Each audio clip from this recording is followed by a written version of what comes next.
Hello, hello, hello. I am your host OCL, and welcome back to One Century Later. Today we'll be taking a look at all events from February 7th to February 13th, 1926. As with last week, all of my sources are in the description down below. Sunday, February 7th, 1926. The Italian army seized control of Jagbub, the Italian Libya oasis village, and at the time was home to the Senussi movement, a rebel movement against the Italian government. The army of about 2,000 Italian troops met no resistance. Monday, February 8th, 1926. The British-Irish border agreement that defined the border between the Republic of Ireland and the United Kingdom of Great Britain and Northern Ireland was officially recognized as international law after being filed with the League of Nations. The agreement itself was signed on December 3rd, 1925. Also on this day, the Disney Brothers Cartoon Company, founded by Roy and Walt Disney in 1923, changed its name to the Walt Disney Studios. Tuesday, February 9th, 1926. Prince Faisal, the son of the King of Hijaz bin Saud, took office as the Viceroy of Hijaz, where he would serve until the 1932 unification of the Kingdom of Saudi Arabia. Also on this day, following Benito Mussolini's speech on February 6th about the continuation of the Italianization of South Tyrol and suppression of German minorities, the German Reichstag passed a declaration rejecting the, quote, objectively unjustifiable and insultingly phrased attacks and sneers. The president of the Reichstag, Paul Lobe, gave a speech stating that if Germany belonged to the League today, we would be obliged to demand that the League define its attitude towards this occurrence. Germany's right to sympathize with her blood brothers is a natural right of which we shall permit nobody to deprive us. The German people want to live in peace with the Italian as with other peoples, but this presupposes national self-respect. Italy responded saying that it would not accept any discussion by any outside assembly, to which the German government considered the matter closed until it could be addressed by the League of Nations.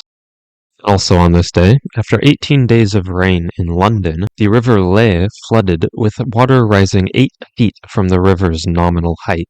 Flood caused many residents to abandon the lower floors of their houses and flooded many of the farms in the Lea Valley, threatening London's supply of crops. Wednesday, February 10th, 1926. Germany formally applied to join the League of Nations, and a special session was scheduled for March 8 for Germany to make their case as to why they should join. Thursday, February 11th, 1926. In 1925, the United Kingdom signed 2 orders in council transferring administration and ownership of the Union Islands in the South Pacific to New Zealand. On this day, the orders went into effect and New Zealand assumed control over the islands.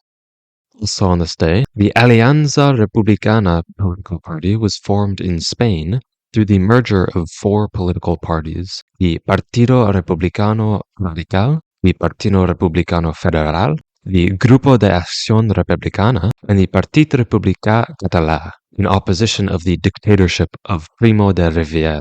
The political party would survive until 1941, when the Second Spanish Republic was founded. Also on this day, the President of Mexico, Plutarco Elías Calles, nationalized all property of the Roman Catholic Church in Mexico in an effort to limit what he saw as a threat to the Mexican state. This was well within his powers, as Article 27 of the Mexican Constitution nationalized all religious property. And also on this day, Canadian-American actor Leslie Nielsen was born in Regina, Saskatchewan, Canada. Nielsen served in World War II and would go on to act in Airplane and The Naked Gun, as well as many others. Nielsen died in 2010 from pneumonia. Friday, February 12th, 1926.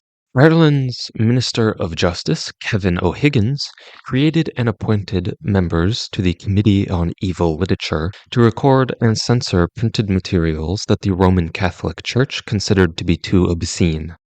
The 165-day coal mine strike that began in September 1925 in Pennsylvania came to an end as John L. Lewis, on behalf of the United Mine Workers of America and the Anthracite Coal Miners, and Samuel D. Warner, on behalf of the Anthracite Coal Companies, signed a contract to extend existing wages into 1930.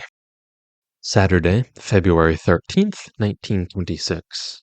Following the Airmail Act of 1925, the first U.S. airmail stamp used specifically for airmail was issued by the U.S. Department of the Post Office. The stamp cost 10 cents when it was introduced. And that is all. See you next week for all events from Sunday, February 14th, 1926 to Saturday, February 20th, 1926. Thank you for watching, and see you next week.